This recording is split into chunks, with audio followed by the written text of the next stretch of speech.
Renowned but despised chef Adam Jones has been sober for 2 years and plans to reinvent himself with a new restaurant in the hopes of obtaining an elusive third Michelin star. The only thing standing in his way are the many friends he's betrayed, a world that's evolved without him, and his own fragile, aggressive ego in the 2015 critically reviled food drama Burnt. I'm Connor Eyzaguirre. I'm Colton Jenkins. And this is Filmgazm.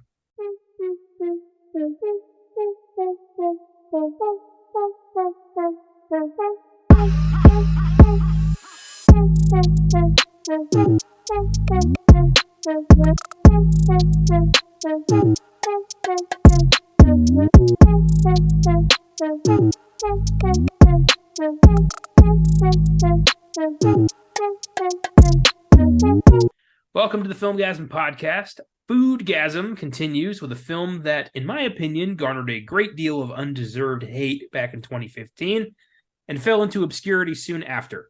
Burnt, a great ensemble piece about keeping your ego in check.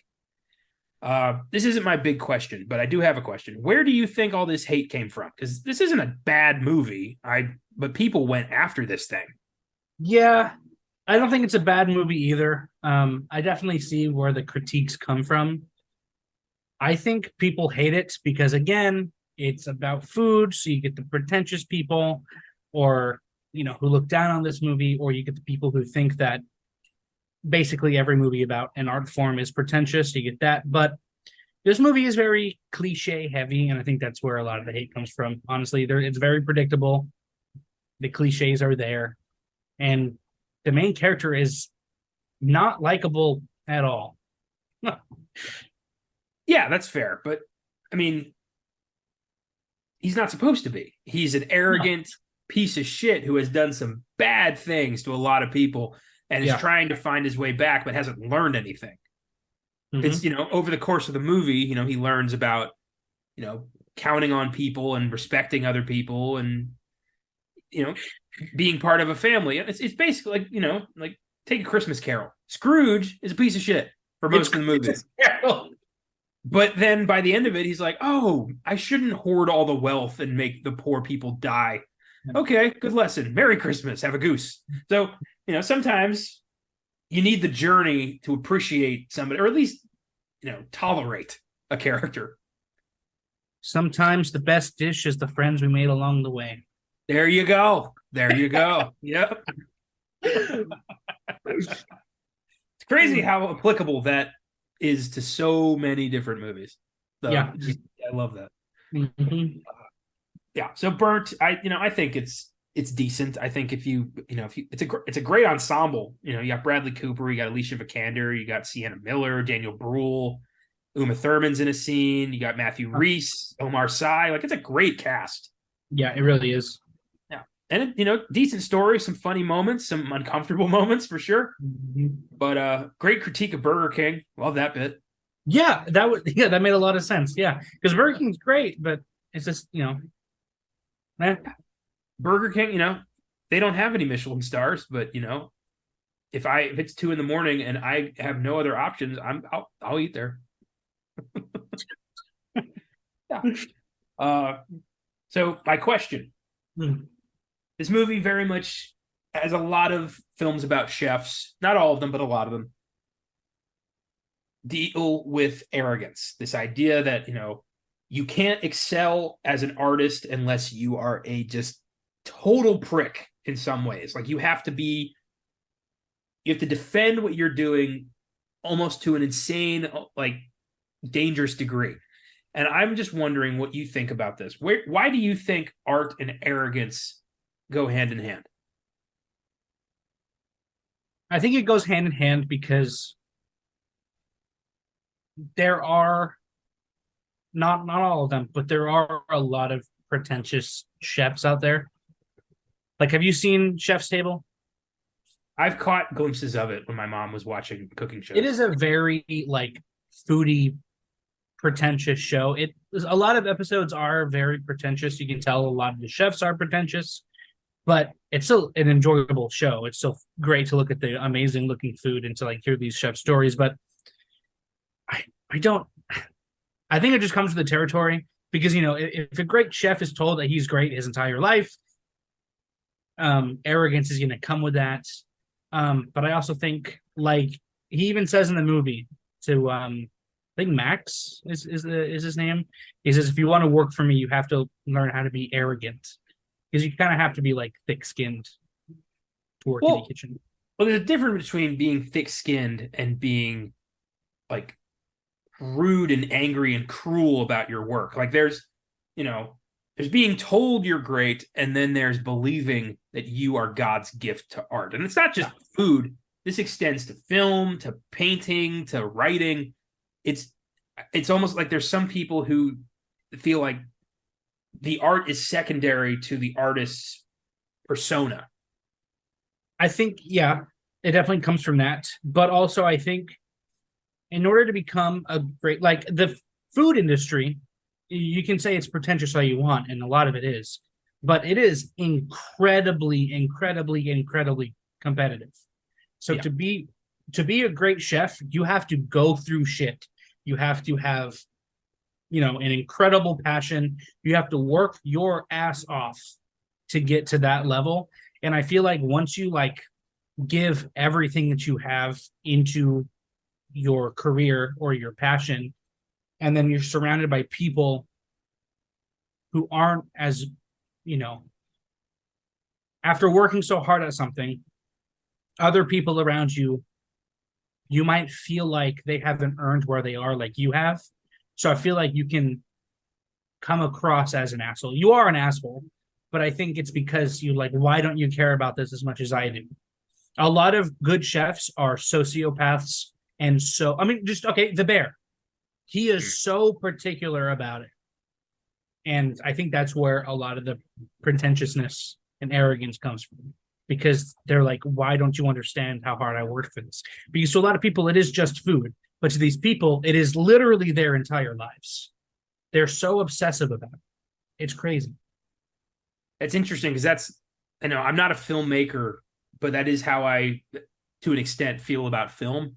Mm. Like when I hear people just talking about, some classic flippantly, they, may not have even they just, when people don't care about it as much as I do, I don't get angry, but I get annoyed.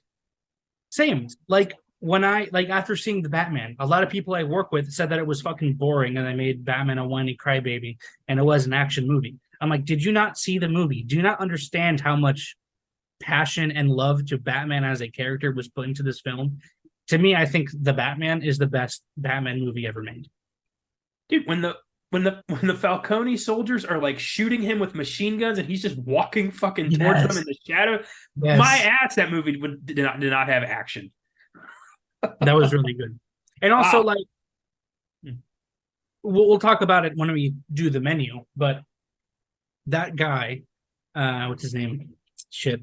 The guy who kills himself. Nicholas Hoult, the foodie? Yeah, him. Yeah. I was trying to remember the character's name. But yeah, I'm not that kind of asshole, but I can appreciate, fancy, very expensive, artsy restaurants like this because I understand the passion. I love cooking. It once was my dream to go to culinary school and become a chef. I even might still do that. But I get it. I'm me myself. I'm very particular at work. I'm a different person. I kind of put myself into projects I work on. I understand where the chefs are coming from. So I'm, I lost where I was going. It's like, I'm not that pretentious, but I understand why these chefs are as loved as they are. I understand their passion. I understand their love for the art form that is food. He actually puts it he says it very plainly in this movie. He says, I don't want to make food for people to eat. I want, what does he say? We need to deal in culinary orgasms. Yes, yeah, basically. I understood that. I was like, I get it. Because I always tell people when I'm going through TikTok or Instagram and I see posts from restaurants like this and they post food that does cost a lot of money and it's like this tiny little piece of art on their plate. They're like, oh, you paid $500 for one bite. Yeah, but after this, you go to McDonald's and you get a fucking burger for like $5. You don't go to these places to eat. You go to enjoy the art and to experience it. That's an interesting way of looking at it there. I've never thought about that. It's like going to an art museum. That's how I see it. And it is, it does make sense for artists of any kind. They're going to be protective of what they do. They're going to Exactly.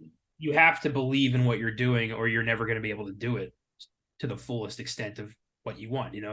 There's this old advice that I once got that I've tried to emulate in everything I do, which is if you don't believe in the work, why is anybody else going to? Exactly. I mean, that's just the best fucking advice. And when it's with chefs, you want to create, you don't want to just put slop on a plate and serve it out. You want to make something that people almost don't want to tear into. Yep. I get that. But that does not excuse Adam Jones's insanely crazy behavior. No, not at all. I will say, huge asshole. I do get where the anger comes from. I'm sure people. I've talked about it before. I'm in the medical field right now, and when I have to go to these trainings that are pretty intense. It's it's to keep I'm a certified EMT, so I go to these trainings to keep up my licensure, and then you get pretty intense. And if you are put as a team lead, and Adam Jones is a head chef, and that scene where people are giving him stuff that isn't perfect to him, and he gets upset. It is so frustrating telling people to do things while you're stressed out and they don't do it the way that you want, because you know that you can do it the way that you want it, but you have to tell other people what to do and how to do it. And being stressed out in a situation like that, it is so frustrating. I get it. I always feel bad if I yell at anyone during those trainings in those scenarios, but I understand. But he definitely goes off the rails a little bit, as does a lot of people, like Gordon Ramsay. This movie reminded me a lot of Gordon Ramsay. He's a fucking asshole, but I understand why he's an asshole. He produced the movie and actually helped. He was one of the inspirations. I mean, are you serious?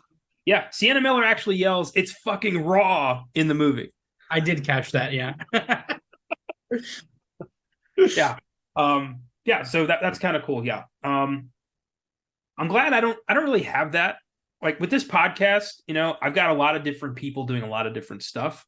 Mm-hmm. And if I told y'all all right, you need to react to this way. I want you to, when I say this, you say that. Yeah. How fucking, you'd all hate this if that's how we operated.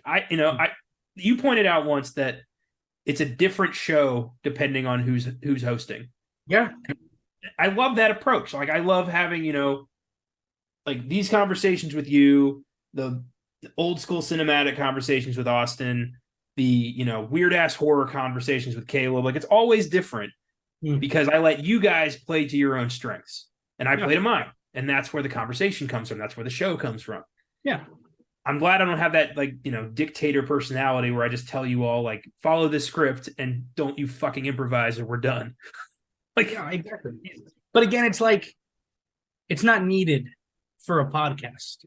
But True. If you're running a kitchen, it is needed. Because especially at a restaurant like that, when not just the chef's reputation, but the restaurant's reputation is on the line. I know it was said in Chef, it was said in every movie we've done so far on FOODGAZM. If you get a bad review, you're fucking done. You could lose your job. So it does have to be perfect. And that is so fucking stressful. So stressful. True. Yeah. I know I don't have the stones to exist in that kind of environment. I couldn't do it. Yeah. I'm not good under intense pressure. I'm not good. I fold. It's interesting that you say that because I still am the same way. Thinking about anytime I know I have one of those trainings coming up for my job, I'm always fuck, I don't want to do that, dude. I don't want to be yelled at. I don't want to yell at people. It's so fucking stressful. Literal people's lives are in my hands. Obviously it's fake. It's a scenario, but I don't want to kill someone. But then I saw somewhere online that says when you are nervous or anxious about something like that, it's your body kickstarting itself. Your body is stepping on the accelerator because once you are anxious, you hear everything, you see everything, you're firing on all cylinders. So the anxiety helps. And once I understood that, I kind of got over that, and it's kind of fun. It's weirdly fun. Well, I mean, admittedly, I haven't been in a lot of high pressure situations. I just imagine I would fold. But if I'm faced with a situation where it's like, live or die, or like, if I screw this up, a bunch of people are going to lose their jobs, or I'm going to lose my job. Like, Yeah. I don't know how I'd react in that situation. Truly, I think I'd fold, but maybe I'd step up. I don't know. I won't know till it happens. Yeah. You might surprise yourself. If you're listening right now and you're scared to do something because you're anxious about it, do it. Do it anyway. Yeah. And also, Adam Jones exhibits another quality, a Filmgazm standard that I haven't quoted in a long time. I first coined this term back when I did Carrie on my own back in 2019. It's very simple advice we can all live by. Life is quick. Don't be a dick. Yeah. Exactly. For sure. Yeah. If somebody doesn't cook the fish all the way, don't grab them by the throat and call them a poison. Yeah. See, like, okay, during the high intense situation, when he's like getting really upset, I get that. But after the fact, maybe be a little more supportive of your staff. Yeah. All right. Yeah. Good. It's interesting having to come up with a lot of like chef related questions or food related questions for all of these. Yeah. I got a question for you. All right. There was a big moment in this film that has to do with revenge. How do you feel about revenge in general? What is your stance on revenge? That is a fantastic question. Well, much like the Klingons, I believe revenge is a dish best served cold. There you go. I haven't wronged a lot of people. I haven't been wronged. Yeah. But I love a juicy revenge story. Whether it's a movie or like a Reddit post or whatever, I'm like, oh, this sounds good. And I've always wanted to do something like that. I've always wanted to enact revenge, but I've never. Well, there is one person I have thought about revenging. There's one person. If anybody knows me, they fucking know who it is. But I'll leave that because that's I don't want to. Charges could get pressed. I don't want to say anything. If someone killed your cat and stole your car, would you? Would I John Wick their ass? I don't have those skills. I'd probably just like rally y'all together and say, grab a weapon, meet me here. Yeah. And my team hopefully would show up for me and we'd go fuck some people up. I'm not a Satanist, but I do find all religions interesting, and I've been looking into a lot of them. We talked about it during my dinner with Andre, but recently I've been looking into the Church of Satan, and one of their tenets is, be nice to everyone. Everyone deserves respect. Unless they wrong you, then fucking destroy them. And I love that so much. That's awesome. Yeah, treat people with kindness until they don't, until they fuck with you and then fuck them back. I love that. Exactly. Yeah. Give as much or as little as you get. Yep. That's good advice. That's a good way to live your life. Mm-hmm. Yeah, I love revenge. It's probably not the healthiest answer. No. But yeah. I don't know if I'd have the balls to do that to someone, because like the person I was talking about, I could do it anytime I want. I know exactly what I would do too, but I haven't done it because I just I don't know what the prison sentence is for arson, but I know it's pretty high. Oh my god. Yeah, whatever. Good question. I like thinking about that stuff. We all have revenge fantasies. We all have, dark, twisted, intrusive thoughts, but the trick is to not let them take them. Yes. Yeah. You're ever taking a shower and then you have a conversation with yourself about something maybe that happened earlier in the day? Like how you wish that conversation would have go? All the time. Yep. And then you realize like 10 minutes have passed. Yep. Mm-hmm. Oh, yeah, those are weird. I hate when I will imagine a scenario that will likely never happen and make myself sad. Yeah. Like, why did I do that? Yeah. Questions. This is fun. Okay, so Burnt had been in development for quite some time, since 2007. And this film was originally titled Chef. Yeah, but turns out by the time they were ready to go, Jon Favreau had already made a movie called Chef that was met to critical acclaim, box office success, and everybody liked it. Pretty much the exact opposite of what happened with this movie. Maybe if they had just called it Chef. Which is weird because there's two movies called Creep. This happens. So yeah, what was the problem here?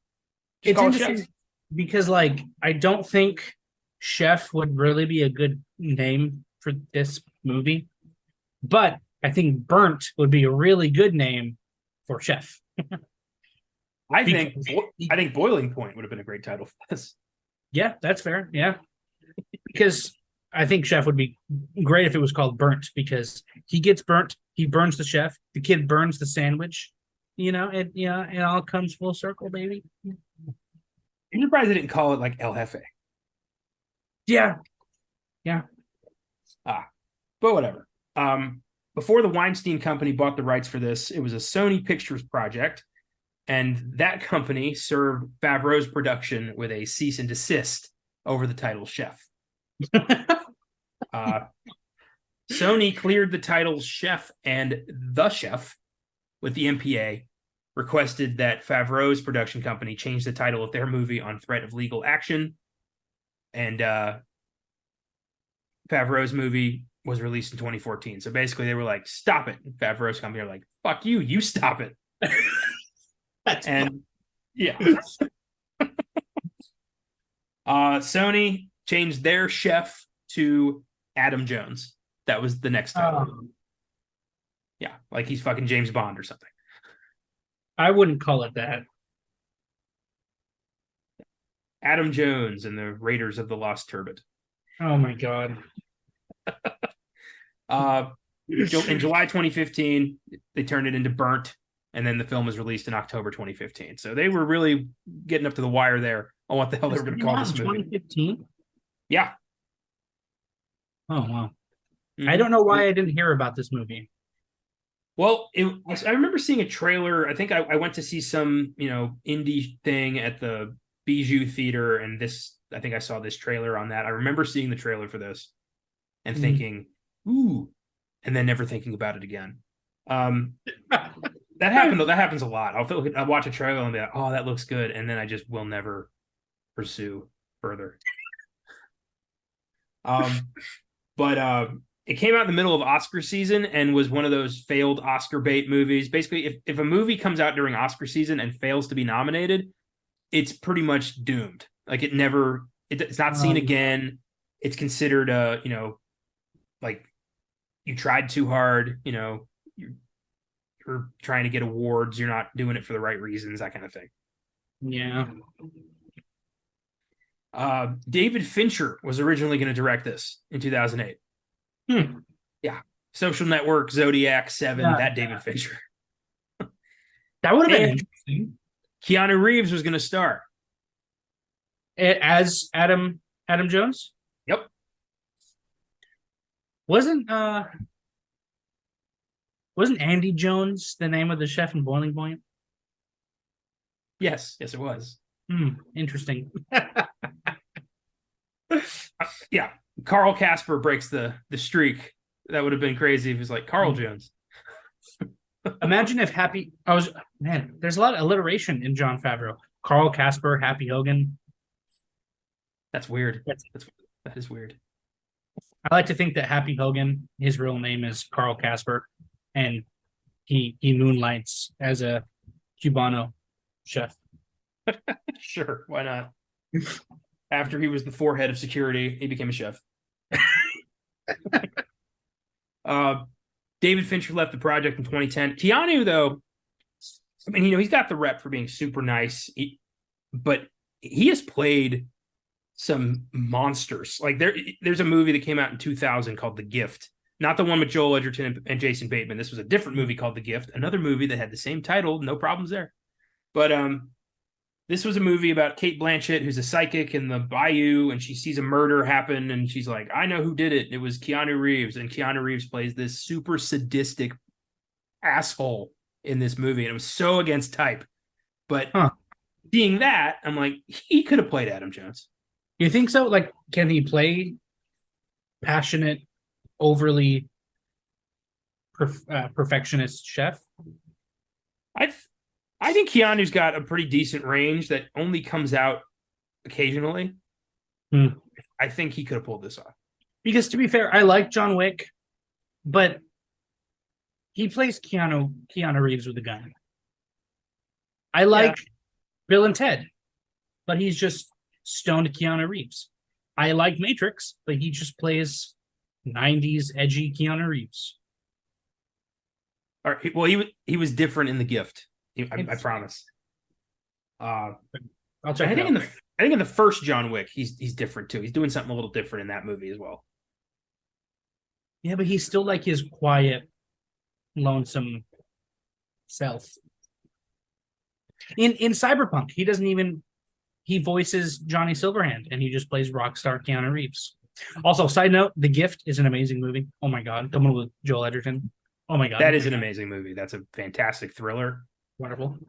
The 2001 is a Sam Raimi movie that fell under the radar. Same guy did Evil Dead, so it's decent. It's weird, but it's decent. Okay, I'll check it out. So after Fincher left and then Keanu went with him, Bradley Cooper was announced as the lead in 2012 with Derek Sanfrance as the director. He's the guy who did The Place Beyond the Pines. It was going to do the Wolfman movie that never came out. He dropped out. John Wells was hired to direct in 2013, and he's the guy who ended up making the movie. Wells won 6 Emmys for his work on The West Wing, also directed The Company Men and August Osage County. This did not open a lot of doors. I have seen none of those. Yeah, me neither. I heard The West Wing's okay. I really want to watch The West Wing, but it's like 7 seasons of political drama, and I just don't know if I've got that kind of time. Yeah. Yep. Mm-hmm. But it's great, though. I really like The Newsroom. So if it's anything like that, sure, it's great. Burnt made its money back, but it didn't impress anybody. Grossed about $36 million on a budget of $20 million. So, critics praised Bradley Cooper's performance, but hated everything else about it, from its predictable story to its unlikable characters. So, yeah, this was a dud. Yeah, there's a lot that I have critiques. Like, I don't know. It was so, like, he's such a stereotype in this movie. Like, oh, I'm fucking edgy. I wear a leather jacket and I drive through England on a motorcycle without a helmet, which, by the way, is illegal. You have to have a helmet on in England if you're driving a motorcycle, unless you're sick. And I don't think that Bradley Cooper's character is sick, as in the religion. Sick. S-I-K-H. Sikh. Sikh. Yeah. I was like, so if you have a cold, you don't have to wear a helmet? Is it Sikh or Sikh? I'm pretty sure it's Sikh. Maybe there's multiple ways to pronounce it, but and I was gonna say, like, I don't know. I think he's pretty sick, bro. And then, like, the scene where so gross. I don't really care if chefs don't wear gloves in the kitchen like this, if they're washing their hands all the time. But when he fucking blows that yellow dust on the cake, I was like, that's fucking disgusting. If you were your character, you would never do that. That was fucking gross. For me, the big moment of, like, are you kidding me, is when he's talking to Uma Thurman, who's in this movie for one scene. I don't really get how that happened. That was weird. But she's like, you know, like, you're so hot, I'm a lesbian and I slept with you. Exactly. I was like, oh god. And then, like, you know, I do this all the time. I make jokes because I'm, you know, I do self-deprecation jokes all the time, especially when I'm, you know, at work.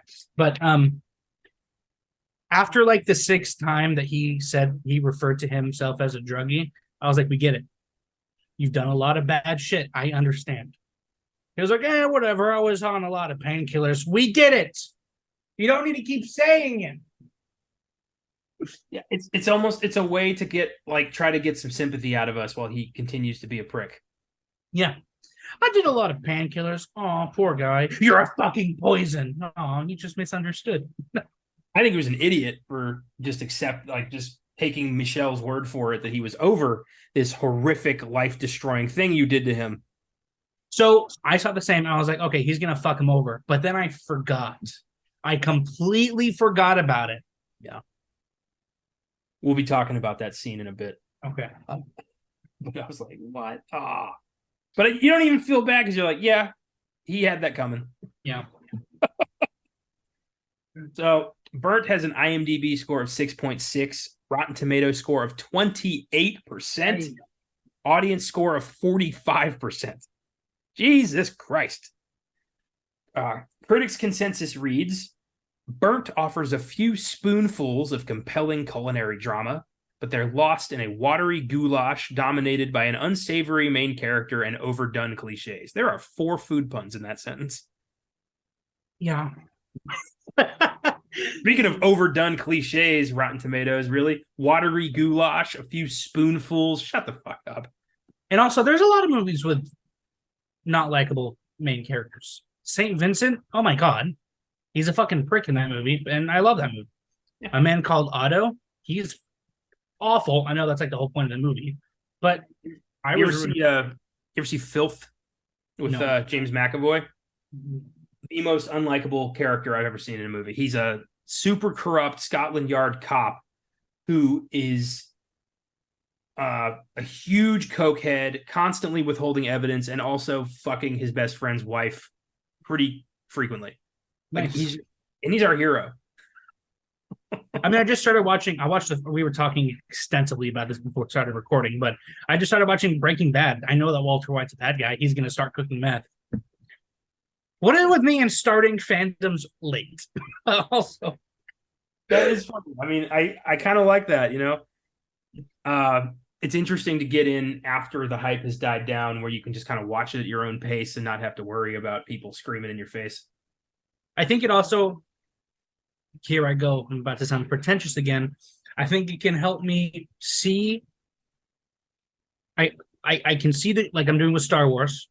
You guys don't know we're doing it with Star Wars yet, but we are.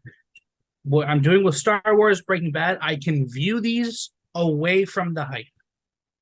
I can view it just as the movies that they are, no hype. And I am really enjoying it. Yeah, that's good. Yeah, I haven't gotten to do that with a lot of stuff. I've embraced most franchises. There's a handful of stuff I haven't touched yet, but nothing big and like nothing major that like completely escaped me. So like I don't feel like I'm missing out on anything. Yeah. But we'll see. You know, maybe Divergent or the Maze Runner will be the most impressive thing I've ever seen. Divergent is fucked. No, they're not. Like the second Maze Runner movie is okay because it's an interesting take on a zombie movie, but no, they're not. They're awful. Don't watch them. I watched one post-apocalyptic teenage adventure future series with bad guys cloaked in white and a savior trope, so I'm good there. What was that? The Hunger Games. Oh, I gotcha. Yeah. They're all the same shit. Yeah, they are. Mm-hmm. I guess Stranger Things is probably the biggest one. But there you go. Yeah. I am watching that with the hype. Oh no, am I affected by it? Is Stranger Things not that good? Oh my God. It doesn't seem like that impressive to me. From what I've heard and seen, it's like, I don't know. But everyone's like, it's the greatest thing ever. If you don't watch it, what are you doing with your life? And I can't stand that shit. There's some good things about it. I can say definitely away from the hype. There are some good characters in it. There's good character growth. Mm-hmm. It is worth watching. But I'll watch it when it's over and when people shut the fuck up about it. Yeah. Do that. It is currently streaming on Netflix and Prime Video. If y'all want to watch it for yourself. Probably will be there forever because this isn't one of those movies that's in high demand. Yeah. And there you go. But with that, let's give this film some awards. Let's start with the best line of the movie. What do you got? It was the scene where what they believe to be the Michelin Men. This is the revenge scene when, you know, they bring the dish back after that very intense cooking scene. After they, he just got jumped. He's like, it reminded me of the scene in Whiplash after he got in the car accident and he's cooking again. And he's like, fuck, I got to get this done like now. And then they bring it back because it was too fucking spicy. But the line is, Michelle says it. He says, the pepper. And Bradley Cooper's like, what? I put cayenne pepper in the dish for Paris. And then he just fucking leaves. It was such a good line. I was like, oh shit. I completely forgot about that. He's like, I put cayenne pepper in the dish for Paris. And then he fucking left. I was like, damn, dude. I love his reaction. He just starts laughing like, yeah. He's like, well, my fucking on me. career is over. Also, real quick, I just want to say, one of the biggest critiques I have of this movie is a chef cannot get 3 Michelin stars. That is not possible. A chef can only get 2. The 3rd star is rewarded to the restaurant, and it can't be a restaurant that you are cooking in. It has to be your restaurant. So he can't even get the 3rd star. So this whole movie is bullshit because he can't get it. Unless he opens his own restaurant, then it would count. But he's just cooking in this restaurant. It's also like a hotel restaurant. There's a lot of really good hotel restaurants. I know, but to me, it just feels like a Wendy's attached to a gas station. Which I know is completely incorrect, but I can't help but just connect those two things. That's funny. A lot of like the best restaurants in the world are connected to hotels, like Four Seasons. I think Daniel is connected to a restaurant. I could be wrong. I'm sorry. When I travel, I'm not staying in Four Seasons. No. I don't get to visit this stuff. I gotta get a raise. I want to pitch that to my boss, but like, I think I deserve more because I want to travel and go to these restaurants. There you go. Well, that's interesting that like they had a lot of consulting chefs on this movie and nobody fucking pointed that out. I don't want to be wrong. Let me look it up real quick. Here, I will assist. Michelin star rules. Because I'm pretty sure the 3rd Michelin star is a restaurant award.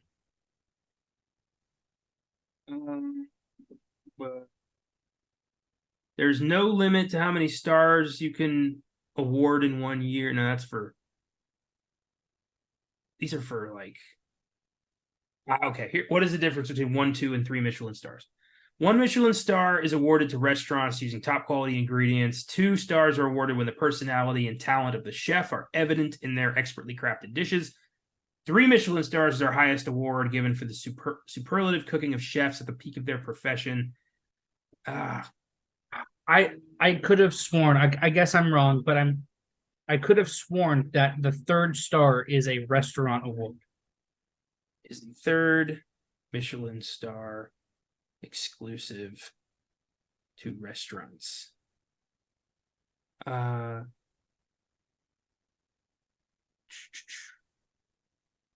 is the maximum number. It can be awarded to 1 restaurant. Yeah, I don't know. I mean, I think it sounds like you're right. I just don't know how to find this information. You know what's weird? What? I remember hearing that, or I read it somewhere. And then while I was doing research for this movie, it says that that's one of the movie mistakes in this movie also. So I saw that and I was like, oh, fuck yeah, that's right. They can only get 3. So I don't know how to like Google that, but yeah. Well, those are pretty vetted, so I think you're safe there. This is going to sound like a dumb question, but I have to ask. Are the Michelin star restaurant people in any way connected to Michelin tires? Yes, they are. It is the same company. So it started It started when they started as a tire company. They started giving stars to people so they could sell more tires because you have to travel to the restaurants. But it became one of like the like that is like the award that chefs want is a Michelin because they became such high praise. So yeah, it is the same company. That's amazing. I didn't know that. Yeah. I think that I think it'd be funnier if the Michelin people, instead of like traveling in secret, they dressed up like the Michelin Man and showed up. And instead of stars, the chef got tires. Like, congratulations. You're a one-tired chef. Let me see. Yeah, Michelin began publishing its Red Guide in 1900 when both cars and food tourism were novel luxuries. Its creators hoped that a guidebook offering information about hotels, restaurants, and roadways would lead to people to drive more and buy more Michelin tires. You know, it would be a fun thing to like budget for. We should get one of those Michelin guidebooks and like go to places in Austin and San Antonio that have stars, and then do an actual foodgasm. I mean, yeah, we could do Filmgazm eats. That would be fucking cool. I'm not gonna lie. That would be so fucking cool if we did that. I would 100% be down. I know that we're starting. I don't know how much you want to talk about it, but we're starting another project right now. But if you want to do the food one, I'm so fucking down. I enjoy doing this so much. I'm down for pretty much anything. So fuck yeah. But we'll talk about it after we're recording. It would be fun to get a guidebook and go check out some Michelin star restaurants. That'd be cool. As long as we order water, we should be fine. Yeah. Okay. My line comes from after Adam's fall off the wagon when he tries to kill himself with the bag in Reese's restaurant. That part was really dark. That was. Adam wakes up in Reese's restaurant and just casually says, "What is this, hell?" And Reese goes, "The mercy of your enemy is a kind of hell." And it's like, I don't know what the fuck that means, but it's some profound shit to say. I'm trying to like figure it out. Like, it's brilliant, but it's like, it's not sticking in here, but I love it. Do you think that drives the? Do you think that's what drives the Joker to do what he does? Because he hates being let off the hook by Batman. He's like, just fucking kill me. God damn it. Yeah. He said that multiple times because Batman knows that if he kills the Joker, Joker wins. Like, Joker's whole lot in life is drive Batman to the brink, make him break that rule. That's the whole thing. That's all he lives for. He'll do anything to make that happen. And there's a comic where Joker believes he's killed Batman, and he goes sane. He loses the makeup, like he fixes his skin, dyes his hair, becomes a guy named Joe Care, doesn't really think that one through very much, and becomes like a bank teller somewhere, and just lives a normal life. And then he finds out Batman's alive, and he immediately regresses. Oh my god, that's crazy, dude. He needs Batman, like straight up. That's wow. You ever read the Batman Who Laughs comic? No, but I know about it. He kills Joker, right? Joker wins. He finally drives Batman nuts. Batman kills Joker, and in killing Joker, releases a toxin that turns Batman into an even crazier Joker. Oh my god. He becomes the Batman Who Laughs. He kills the entire Justice League. He starts hopping dimensions, like gathering evil Batmen to take over the multiverse. Like, it's fucking crazy. That's terrifying. Oh my god. Yeah. Like, think of like a Joker with the intelligence and strategy of Batman. No one is safe. Yeah, no, that's awful. Yeah, creepy shit. But yeah, I love the idea that this his enemy, this guy who fucking despises him, saves him from suicide, nurses him back to health because he's like, the drive of being better than you is all I've got. Like, I need to, if you're gone, who am I going to compete with? They used to work together, right? That's what I got from him. Michelle and Reese all worked for Jean-Luc. Yeah.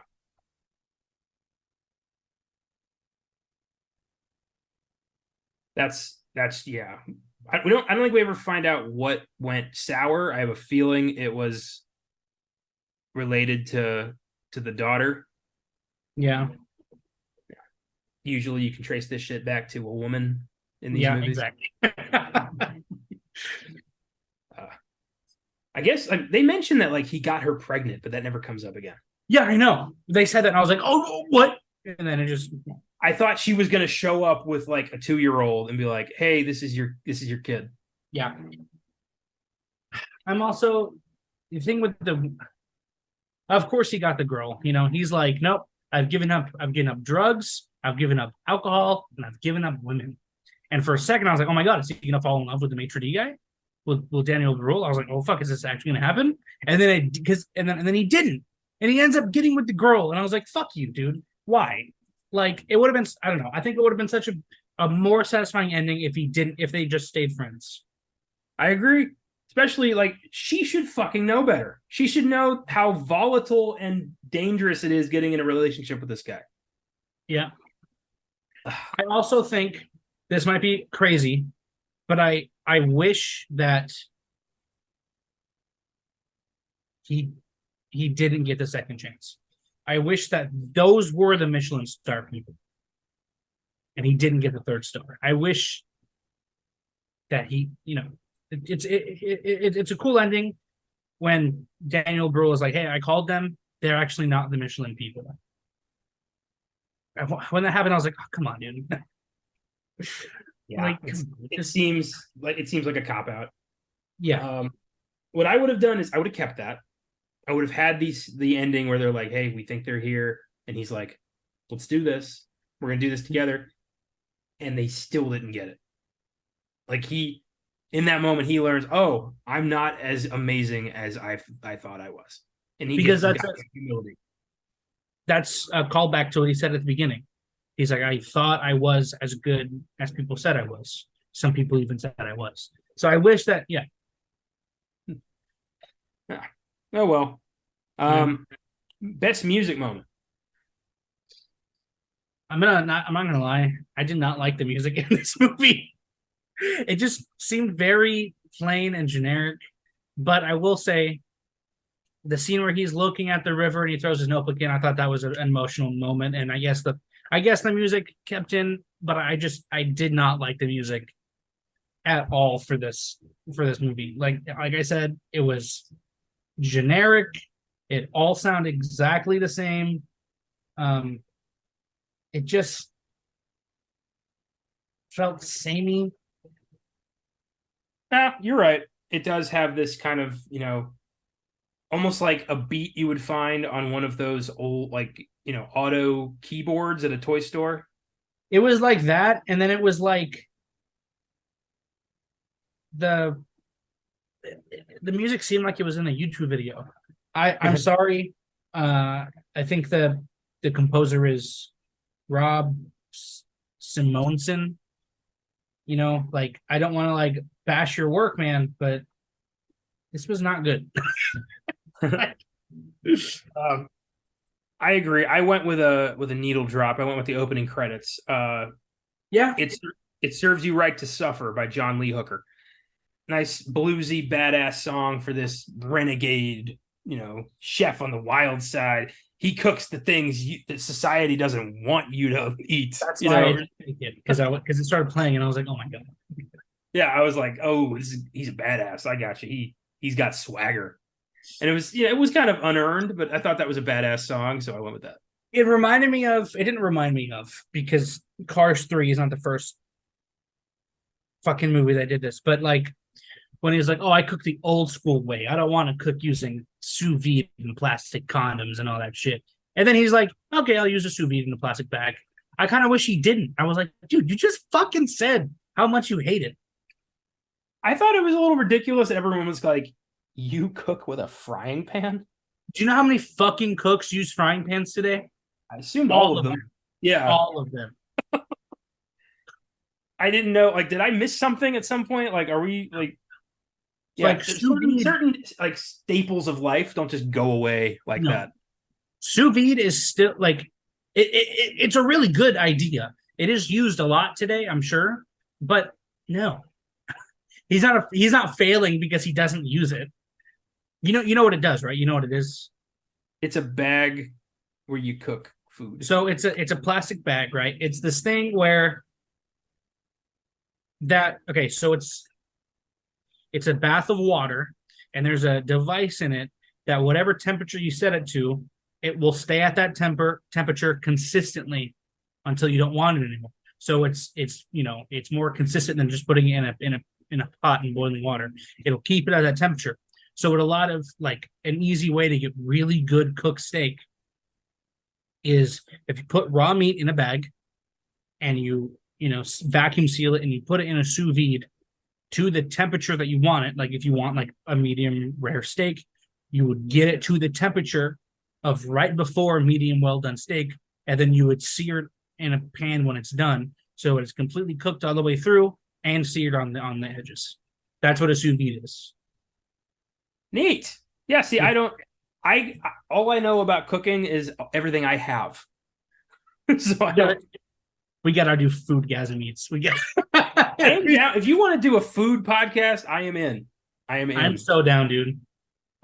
That would be you would be teaching me something. Oh my god, that'd be so fucking crazy. I'm so down. Yeah. Which would be a fucking first on this show. I always feel like I have more. I don't like that. Yeah. But it is what it is. That would be fun. I was gonna. Oh yeah. How come in all of these movies, every food related movie I've seen thus far, somebody is cooking scrambled eggs? So I don't know. I could be talking out of my ass right now, but I think there's something. Okay. Like when you were being shit on for making sun tea. It's such a simple thing, but have you ever eaten a bad egg? No, I've not. There you go. Because it's simple to make. It's good food, It's like the first thing a chef learns how to make is a scrambled egg. It's going back to basics. Literally anybody can cook eggs. Anybody. Yeah, it's the first thing I learned. That's the first thing I learned how to cook too. Yeah, scrambled eggs. Yeah, I do it pretty damn well. I pour in some milk, Use milk. Damn, look at you, culinary genius over there. There you go. I'm not a great cook, but I fuck up breakfast. I will say that. I'm good at breakfast. I can't nail pancakes. I am so bad at making pancakes. I'm pretty good at making pancakes. I do well. I never have anybody to cook for, regrettably, but I can do it. There you go. Mm-hmm. Well, if any ladies are listening out there, Connor makes some mean fucking pancakes. So pancakes, and I bake as well. I can do tasty. Well, there you go. Yeah, I really want to get into baking. I made dumplings once from scratch, and it was a lot of fun. I want to do it again. Last year, I made a girl I really liked a batch of chocolate chip cookies. There you go. Yeah, turned out well. I mean, the cookies turned out well. Oh, yeah. But yeah, I can. Yeah, there's some things I can do pretty well, which is nice. I think everybody should be able to cook a few things. Yeah, yeah. Not everybody's going to be Wolfgang Puck, but you should be able to whip up something. Yeah. What is your favorite thing to cook? I make a really good steak. Really? Yeah, I have a process. I have a system, steak, and I recently learned a really good way to make mashed potatoes. So there you go. It's become a thing I can do well. Yeah, nice steak. Doesn't take that long. Oh, hell yeah. A ton of butter, some steak seasoning, salt, pepper. Whip it around a little bit, flip it, but not too much. Hell yeah. Nice, man. Have you ever spatchcocked a chicken? I have no idea what that means, so no. So you take a chicken, if you're listening and you want to make a really good, very easy dinner, here's what you got to do. Okay, you take a whole chicken, you cut the spine out so it can lay flat and open. You break the breastplate and you break, I think, the wings. I'm not sure what you break, but then what you do is you get a cast iron pan big enough to hold the bird, and you cook it in a searing hot cast iron skillet, skin side down, so it gets really nice and crispy. You flip it over and then you bake it in the oven. I don't remember how long or how hot, but it's so fucking good. That sounds tasty. I love how fucking sadistic it sounds in the beginning. You break it, you cut its fucking spine out, rip its spine out, break its wings, rip its breasts apart. It's like, fuck, man. Kill its children. Like, just, yeah. Yeah, I'll have to try that. That would be interesting. Right on. This is fun. Performance.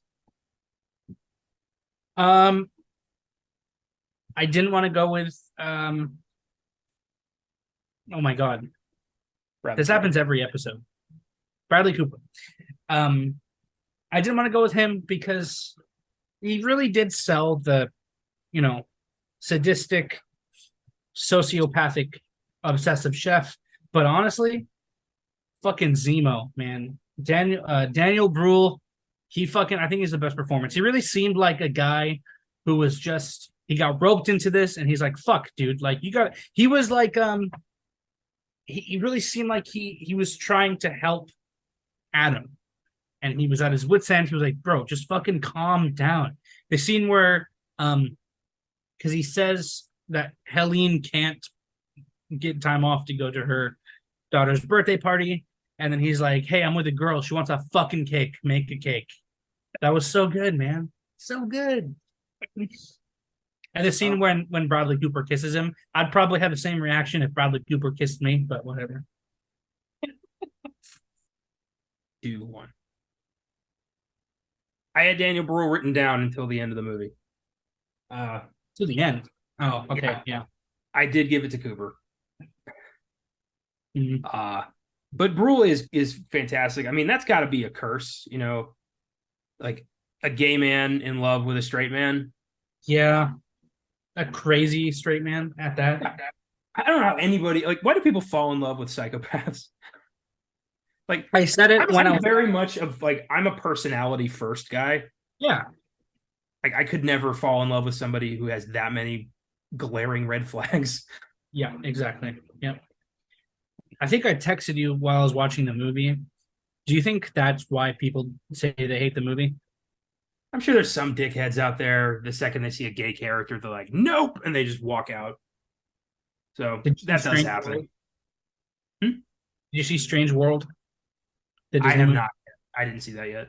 It was pretty fucking good, but because the main character is openly gay, they hated it.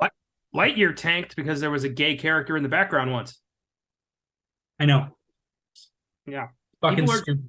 Some people are dicks. Just, life is quick. Don't be a dick. Yeah. But Zemo's wonderful. Yeah. I love that this is a movie where, Zemo owns a restaurant and Rocket cooks in the kitchen. Yeah, dude.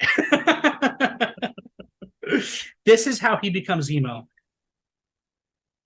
Because Adam didn't love him back.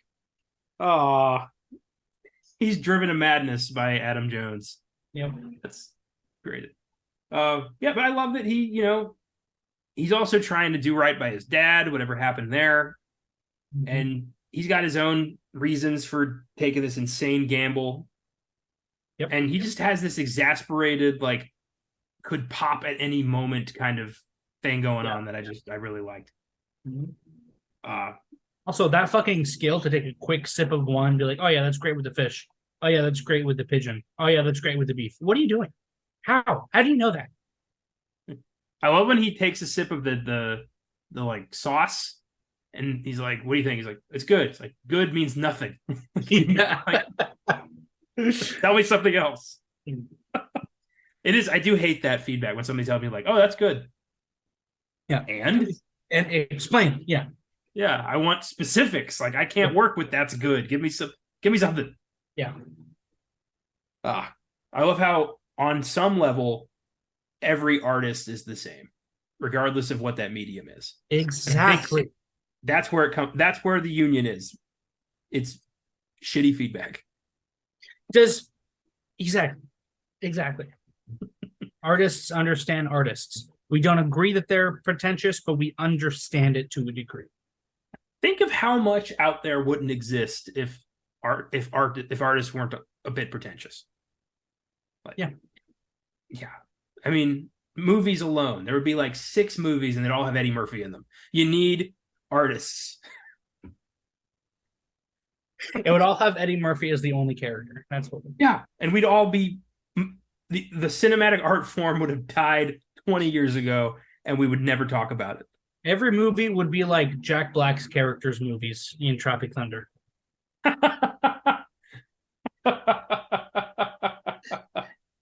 Fuck you! You can't do what I do. I love Tropic Thunder. Cooper though is just he sells dickhead so well. Yeah. Just this like immovable object that lets no positive feedback, no, help anything in. He's just, I know what's best for me and my art. Fuck off. I don't need you. Yep. And, seeing him evolve into a, decent guy somewhat who's going to eat the family meal is a nice journey. It's a little unearned, but, he still has a lot to answer for. But, we'll get there. Yeah. All right, best scene. The best scene in the movie is, I guess, the most cliche and predictable scene of the movie, but it was pretty good.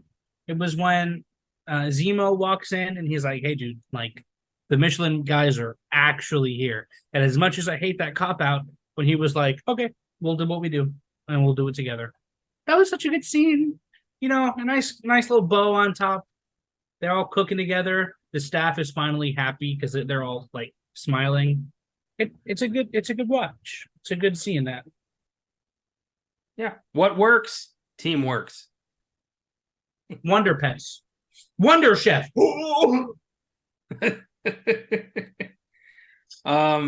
I would love though if like he says that to Sienna Miller and Daniel Brühl, but then he goes over to the bad guy from John Wick 2 and it's like, all right, we got to whip up something amazing right now. Don't you fucking fail me right now.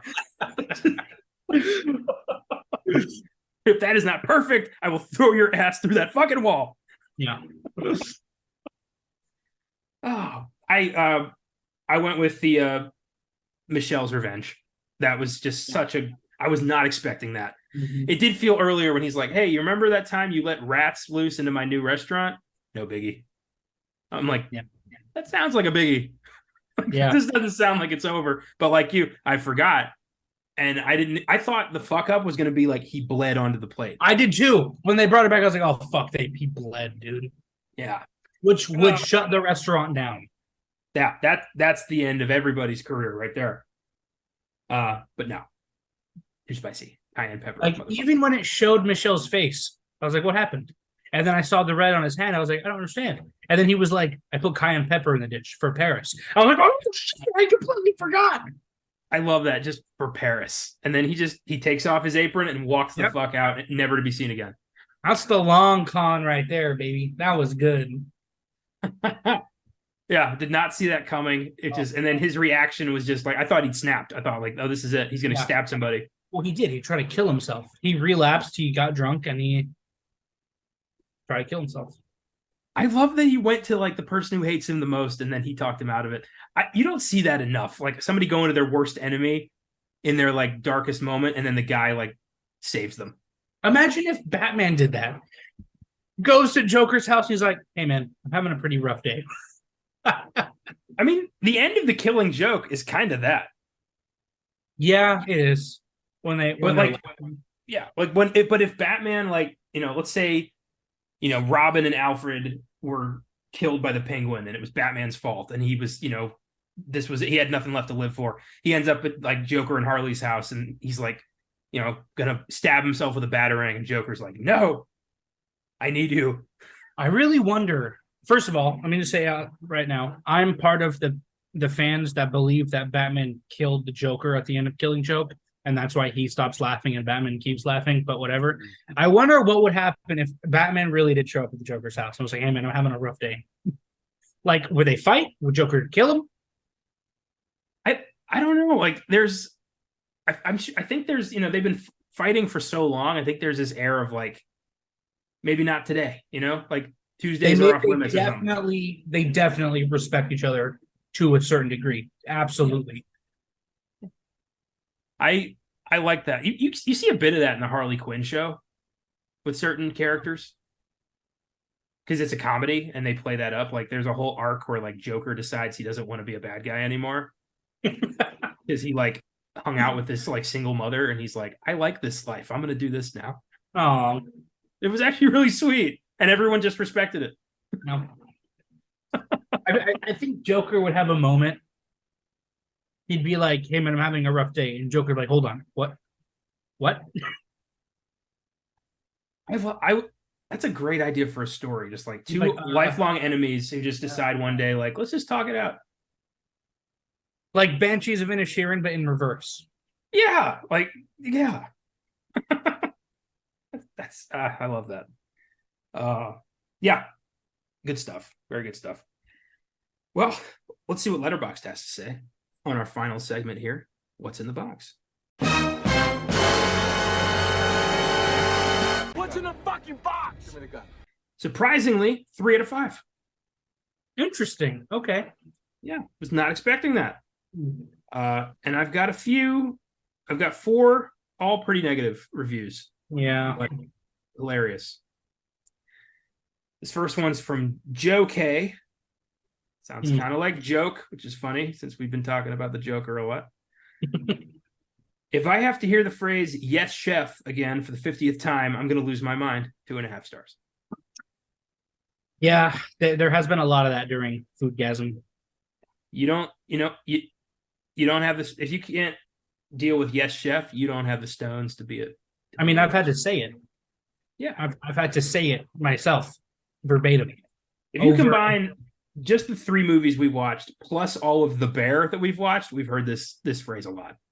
Yeah, lately. I will say the best I heard of it, the most not intense. The most intense Yes Chef is in The Bear, in I think the first or second episode in the flashback where he's in culinary school and he's reading off the orders and everyone in unison is like, "Yes, chef. Yes, chef." That was pretty intense. There's a moment in season 2 where like somebody who doesn't usually get that kind of respect gets a yes chef, and I really like that. Oh, yeah, that was good. That's such a great show. That show inspired this whole damn miniseries because I just was like, I ran out of Bear, and I'm like, I want more food entertainment. I want more food entertainment. Yeah. Well, hopefully, if we actually do the food podcast, I'm down, man. We'll get a lot of it. We could do like not the time. I don't want to promise anything. I have a really cool idea that I will pitch to you when we're done here. This next one's from Alex Stevens. This movie makes me want to conduct a jihad against the Michelin Group. Half a star. Oh my god, dude. Ouch. I mean, good luck. I mean, they're made of tires. You can't. Yeah. If you try to do that, the Michelin Man, he awakens, and you have to do it. It's like a giant Stay Puft Marshmallow Man. When I was a kid, I thought they were the same. I did too. Yeah. He's made of white walls, not marshmallows.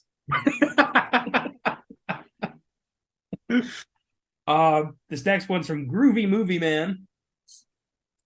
Awfully bold to make your main character an unlikable prick with 0 redeeming qualities. Half a star. Walter White. Well, he's got some at first redeeming qualities. I'm trying to think of movies. It's really tough to have a hero you can't stand. Like you got to be able to root for somebody, and that is probably like a big reason of why people didn't like this. Well, Social Network was good. Yeah, but that's a biopic. You're not supposed to like him. I was gonna say The Founder, but yeah, biopics don't count because if you're telling the story of somebody who's a bastard, like the Ted Bundy movie, there's never going to be a moment where like, oh, Ted, I get it, man. That's where your pain is real. Like no. The prequels. There you go. Yeah, people hated him they hated the actor. They didn't hate the character. That's fair. Yeah, it's hard. Easier in TV than it is in like first couple episodes of The Bear. I thought Carmy was a huge prick. Yeah, but then we got to learn who he is. He softened a bit. You need that. If we got like a series out of Burnt and we got some of his backstory and we learned like how he became this hard shell crab, then I'm sure we'd feel a little bit more towards it. An oyster. Yeah. He shucked up like a million oysters and then just walked out. Yeah. Weird penance. I love that phrase though. Like God gave us, like God created the recipe for the oyster and the apple, and you can't improve on that. Something like that. You definitely can. Yeah. Apple pie. Anybody? Jesus Christ. Yeah. Like we improve on that shit all the time. Clam chowder. The fuck? I mean, slicing an apple already improves the recipe. Adding peanut butter. Oh, all right. This last one does not have a score, but it was too goddamn funny to leave out. Okay. This is from Robert Franco. There's a moment in this movie where B. Coop's sous chef asks him if she can get the day off for her daughter's birthday, and he says no. So she brings her daughter to the restaurant as an alternative, but B. Coops doesn't know this. He finds out when he is told that he needs to bake a cake. He's about to freak out because cake is not on the menu. And then the situation is explained to them, and he is forced to make a cake because he feels guilty for making the sous chef have to work on her daughter's birthday. And then to show that he has a heart, he comes out of the kitchen to deliver it to the 8-year-old daughter personally. I am explaining this scene to you because I almost had a laugh attack imagining him getting to the table and just start smashing the cake in the little girl's face and then berating her for the next 3 minutes, because the reality is it wouldn't be that far off from some of the shit in this movie. I love picturing him just coming out with the cake and then just bam, being like, cake is not on the menu, bitch. I thought it was going somewhere like that because it does look like a big plate full of frosting, like a dome of frosting. I also thought it was funny how he's having lunch with his sous chef's daughter. He's taking a break while she's still working on her daughter's birthday. I thought that was awful. I was like, dude, what the fuck are you doing? Such an asshole. The whole situation was just weird. And he's still glaring, coming out with the cake. He's just like, he's pissed that he had to do this. Mm-hmm. Like, she's 8 years old. I did like birthday cake. You give her birthday cake. Yeah, exactly. I did like when she was like, "Oh, you're the ogre," and he was like, "Yep." Like, you're damn right. Yeah. I kept trying to figure out how much Sienna Miller is being paid in this movie, because Bradley Cooper tripled her salary, and then Daniel Brühl doubled it over that. Yep. So she is making like more than any chef in the fucking state. Yeah, she's probably making more than Adam. Yeah, more than fucking like daddy's money over there. Mm-hmm. So I got to get into that kind of situation where like somebody owes me something, so they can just be like, I'll double, I'll triple. Like I want that kind of. Yeah, I got to make more connections. Speaking of that, I thought he was genuinely going to die when he walked to the mafia's car. I thought they were going to kill him. Yeah, that kept happening in the background, and nobody was really taking it seriously. And then Alicia Vikander shows up and is like, I paid it off because I also did drugs. So fucking stupid. My God. Yeah. I kept thinking they were going to kidnap Sienna Miller or her kid or something. If you're going to watch this movie, watch it. It is enjoyable, but just know that there are a lot of cliches. It is a very, like I said at the beginning, it's a very cliche-heavy movie. Yep. Avoid cliches like the plague, their old hat. Mhm. I read that somewhere on like a list of writing do's and don'ts. Yeah. Like they were all contradictory. That was funny. I got 2 reviews here from Google. What do you got? They're both pretty funny, but again, they're both pretty short. This first one comes from Anna. It says, the story is all over the place, disjointed, like my first Barbie after me and my friends played doctors and operated on her. Shame, really, as all of my favorite actors are here. If they had just better screenplay, 2 stars. That's a weird confession in there. Yeah, I know. Yeah, I used to pull apart my Barbie dolls and shit. Yeah. I never had a Barbie, but I did have a Jean Grey Barbie-esque toy that I kept undressing. Interesting. Did you put her in a little jar too, Connor? A little jar. What do you mean? Oh, you don't know about that? Okay, all right. For those of you who know what I'm about to say and you don't want to hear this, you skip forward a little bit. If you want to know, just be warned, it's kind of gross. You don't know about the toys in the jars? No, I don't. Okay. All right. So it happened with My Little Pony. There's this guy who got a little, I think one of the ponies from My Little Pony, and he put it in a jar. What did he do with that jar, you might ask? Well, I'll tell you.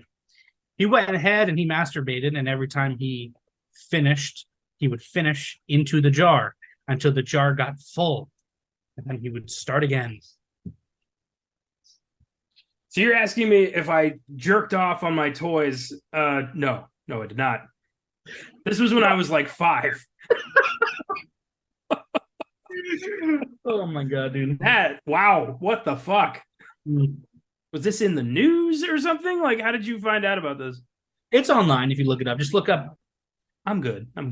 Yeah, don't look it up. Yeah, I don't need to see that. I'm picturing like just a very opaque snow globe, and I think that's a pretty accurate. God. No, Yeah. It got yellow. It got nasty. Oh God. Yeah. Why did My Little Pony attract so many fucking creeps and weirdos? I don't know, man. That's a good question. Yeah. Yeah. God. As a palate cleanser, I got this last review. This made me laugh. It's from Yusuf. It says, Chefs Without Hairnets, predictable, dull movie, 2 stars. That is an interesting. Yeah, there's a lot of. They should be wearing hairnets. He blew on the cake. Gross. Think back. All right, were they wearing hairnets in Chef? The kid was, I think. They were wearing bandanas. Okay, Boiling Point. Nope. Maybe it's just a. Well, I think it's probably a wardrobe thing. You know, they don't want the actors' nice hair getting all messed up. But like on Hell's Kitchen, they use bandanas. They have to wear bandanas. Good. I don't want hair getting in my beef Wellington. No, cool detail. I know that we're not talking about Chef, but I rewatched it again for like the 3rd time, and I noticed something. John, Leguizamo. His character has a sweatband on his arm, on his dominant hand, because when he sweats, he doesn't want the sweat to roll down from his arm on the food. That is a nice touch. It's a nice detail. That's why people love Chef. Yeah, it's a good movie. But people Very don't nice. like burnt because they don't wear hairnets. Yeah, and because Bradley Cooper just on a fucking cake. Yeah. And he also abuses women at the workplace. And also, wasn't cake not on the menu? What's this? What's this fucking cake? Yeah, like imagine seeing that. Oh, I want one. No. Yeah. Like I wish he had said that as he was making that cake. Oh, we don't have cake. I wonder also how accurate the Michelin star review process is. So like now whenever I go to a restaurant, I'm going to look for 2 men putting a fork on the ground. Like imagine seeing that. Like what the fuck are you doing? Pick up the fork, asshole. Well, since it's not my Michelin star, I'd be like, hey, numbnuts, you dropped something? I think you dropped the fork. You want to pick that shit up? I also wonder why they order half a bottle of wine. Is it to see how they'll accommodate half a bottle? That, and also I think maybe they don't want to numb their senses for tasting and judging this food. Don't want to take a risk of, drinking too much. And then is the tap water to see like if like, Well, I think it's clean. Well, the tap water probably to like, wash out the mouth of any, between bites or something. We should get fancy suits, and for one of the episodes of the food podcast, we should do exactly that. You arrive first, I'll get there 30 minutes later, and see how better our service is. I'd love to do that, but like at like a TGI Fridays. I think that would be hilarious. A good tip I saw online, I've never tried it, but I really want to. I want to bring in like a steno notepad, and when I walk in, write the name of the restaurant on the notepad and keep it visible to see if I get better service or like if something happens, You want to fake being a reviewer to get free food? I want to see what would happen, Well, I'm sure if we just said like, oh, this is part of our food podcast, that's all we'd have to say. It would be cool if we recorded one episode in the restaurant. I wonder if they'd let us do that.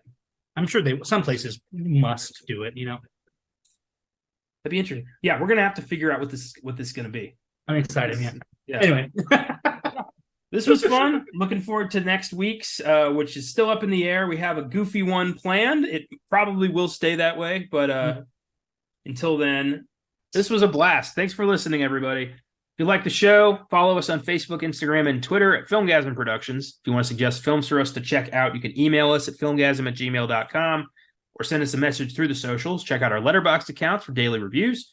If you search for me at Connor95 and in my friends list, you can find the rest of the team. Check out the website, filmgazm.com, where I have a link to that letterbox. You can also find articles, trailers of upcoming films, and every episode of our show. If you'd like to become a monthly donor to Filmgazm Productions, click on the link in the episode description. From there, click on Support This Podcast. You can choose to donate $1 a month, $5 a month, or $10 a month, and all donations go right back into the show. Thanks to the entire Filmgazm team for their contributions. Thanks to Cooley Cow for our awesome theme music. Thanks to you for checking it out.